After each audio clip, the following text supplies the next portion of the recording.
Today I'm going to talk about, my name is Barnaby Jones. Something that was in my heart, wanted to share. Today, I want to talk about forgiveness. So, the backtrack is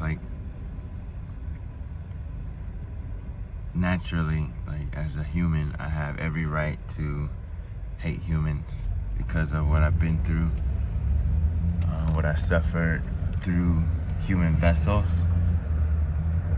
I've suffered a lot of traumatic experiences, a lot of indoctrination, a lot of different things that will traumatize and offend a human away from other humans.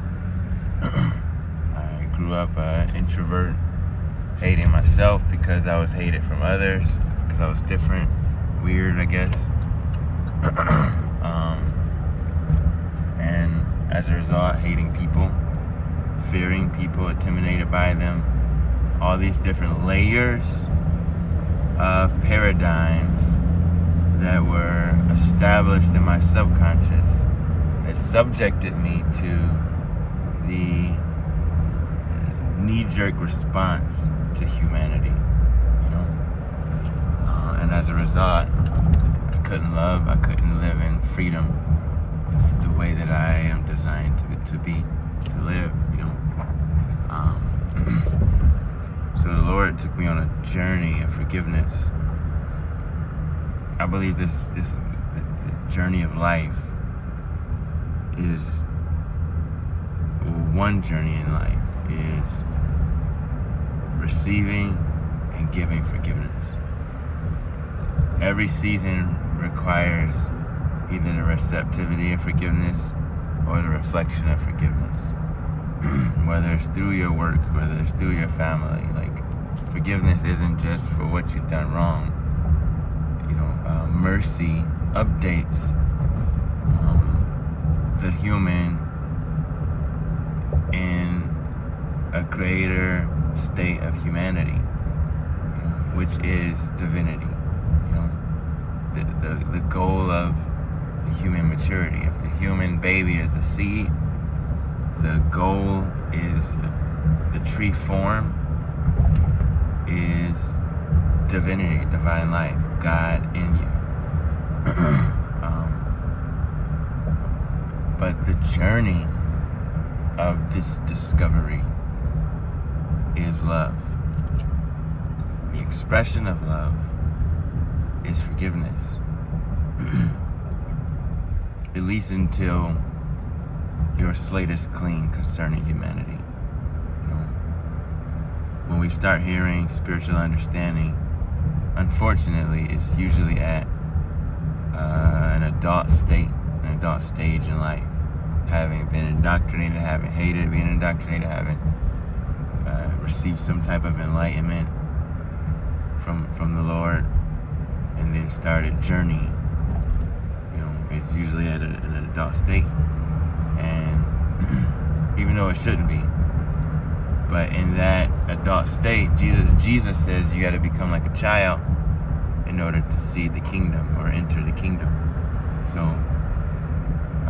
you have to be unindoctrinated, unbecame of the language and conscious perceptions of reality that was given to you from the world system.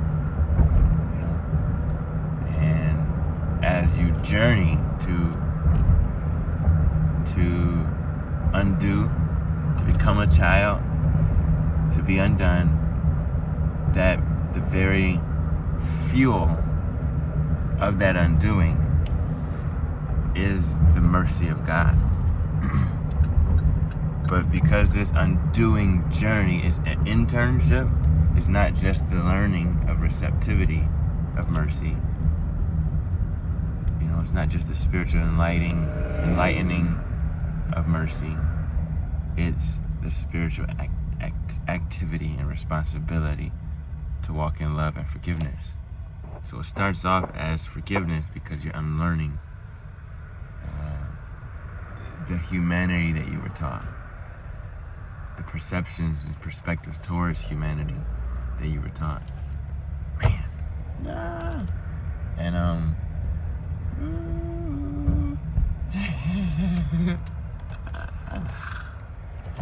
and so, man, so as we're learning how to love, the first, like I said, the first stage is forgiveness, which is the unlearning and the discovery of the human value outside of the narrative of human ignorance. Human ignorance will always be occupied by evil, you know. And when a human ignorance, when a person doesn't know what they're capable of, who they are, the seed form of them will manifest in ignorance outside of its true state, you know. And as a result, that manifestation towards you is seeking to recreate its ignorance, like a virus. Our bodies were made to get sick, but yet when there's a virus, it spreads its dismantling of your immunity, right? So that is the same psychologically, in the heart and spiritually when we're relating to other humans. That's why it's very important and it's vital to live a life of forgiveness, to live a life that is pursuing to understand a person, no matter what depth of darkness they're manifesting to you, to always understand who they are, who they really are. Therefore, you have your control over your own soul. You know, you won't be dependent on their emotional state to govern you. You know, because as kids, we become dependent on. As children, we grow up dependent on another person's emotional state. So whatever state they're in, we mirror and we become codependent. And unfortunately, many people grow boundaries, but in a negative light. If we grew boundaries with understanding, with a spirit of understanding and discernment, instead of protecting ourselves and having a, hey man, don't mess with me type of response, we'll seek to understand and make peace, you know. So forgiveness is necessary to unlock, or I'm sorry, not unlock, but unball that paper, that clean slate of our humanity, that childlike, you know, clean slate. Then, when that clean slate is unballed, sorry for using this language, but when that canvas is unballed from the society and the upbringing, we'll find ourselves able to be painted on, you know, able to reveal the creativity of the Creator, which is love. So forgiveness and love is a two-sided coin. It's like the shores of the ocean versus the depths of the ocean. The shores of the ocean is the introduction, is where water meets air. The depths of the ocean is where there is no air, it's just water. So many of us are at the stage of forgiveness where we are learning how to forgive. It's important to take courage and to know the pattern of forgiveness. Because remember, to the measure of the mercy you received, the measure of mercy you received is the measure of mercy that you can give. If you haven't received mercy, if you haven't seen your worst state, your worst condition forgiven, if you haven't seen how God sees you in the light of your most ignorant state, your most, even though you were conscious of your ignorance, even though you were conscious in doing what you were doing, if you don't see the depths of how God saw you and sees you, no matter what you do, unconditionally, then you won't have a language for others. You won't have a capacity. You know, our hearts are like balloons, and what expands the balloon, just like what expands the balloon is helium or air. What expands the balloons of our hearts is the love of Christ. It's Christ's love. It's the love of the Father. It's love.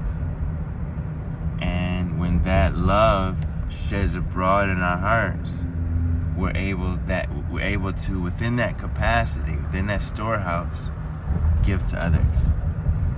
Jesus said to the Pharisees, which are the religious leaders of his day, mind you, Jesus was the most non-religious person on the planet, considering that children ran to him and those who weren't religious loved being around him.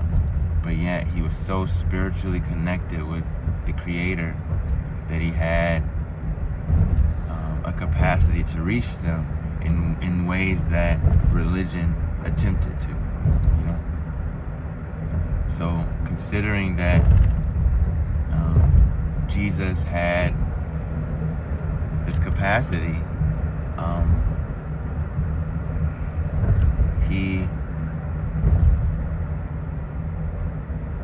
man, I lost my train of thought.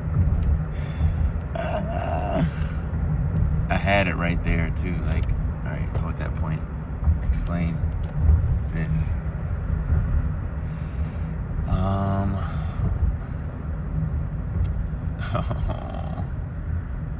This might be the end of it. Fell off the train. I was talking about Jesus and mercy, and talking about the capacity. So Jesus was talking. Yes, we're back. I love that I don't have to be a cookie cutter type of communicator. I can be very vulnerable and weak and childlike, which kind of makes me discover even more. So Jesus was saying to the Pharisees, the religious leaders, that this woman was giving to Jesus out of the generosity of her heart, and she was considered a sinner, a person who lived a life of unconsciousness of who she really was. So when a woman is unconscious of who she really is, she's giving herself over to men. She's using her life to manifest darkness, So considering this woman, they all knew her condition, and they how are you letting her do all this? She's pouring perfume on him and like weeping and like wiping his feet with her tears. And Jesus tells them hey, you guys didn't do anything for me, knowing who I am as the source of all light, as your very source. Knowing who I am, you should be honorable of your king, but you didn't do anything. And then he says this key statement, which is my point, to whom has been forgiven much, they love much. So she who has been forgiven much loves much. He who has been forgiven much loves much. So when a person is forgiven much, out of that much they love. So many of us may not have that capacity to forgive because we may not have that capacity established in our hearts and expanded in our hearts of the forgiveness of Christ, of his forgiveness.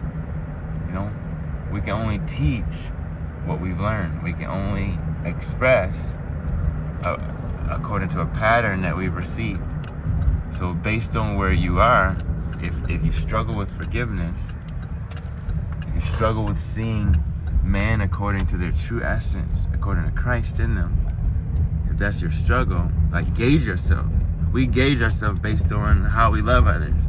And if our struggle is limited, like, I mean, not limited, but if we struggle in a way that is difficult to love, then that means God is highlighting and locating the areas where we need to receive His love. You know, even though we may not have done what those who we call our enemies have done, even though we may not have done that, we still must learn how God shows us mercy in that very condition. And sometimes we are learning that through the offense. Because one thing about offense, and I'm done after this, one thing about offense is being offended will take you on a journey to become the very thing that you're offended by in order for you to learn Christ's mercy towards that condition. So when you're offended, if you don't heal and forgive, if you don't heal by forgiving, you will become the very offender that offended you in your vulnerability. And as a result, you will find yourself manifesting that offender nature. And as you don't forgive and stay on that path of unforgiveness, the bitterness will cause you to recreate that nature, and that nature being recreated will start to make you hate it, because you hate the nature that offended you. So eventually you're going to start to hate it, which is going to cause you to pursue mercy, pursue what unlocks that. And we live in a society that does a lot of soul healing and all these different things. But what heals the soul is forgiveness. It's the mercy of Christ. And what enables the soul to grow is forgiving. You know? So when we go on that journey of becoming our enemy, having not forgiven, we find ourselves becoming our enemy and needing mercy. Then when God's mercy shines on us, we actually know the language of how mercy sees the condition of what offended us, you know? Therefore, we understand, because it unlocked our hearts back to the innocence, we know how to unlock our enemies' hearts back to their innocence. So who has been forgiven much? If you've explored the depth of human brokenness, and yet that capacity has been forgiven and understood on your end, then you have a wide scope on how to love others, you know? So, hallelujah. Bless you. Bless you, all walks of life, all walks in life, the religious and non-religious, the human and the divine, the four-faced beings, the authority beings, the ego spirit beings, the human beings, and the serving beings, the ox-serving beings. Whatever capacity you're occupying, be blessed today, be encouraged, and let's continue in this walk.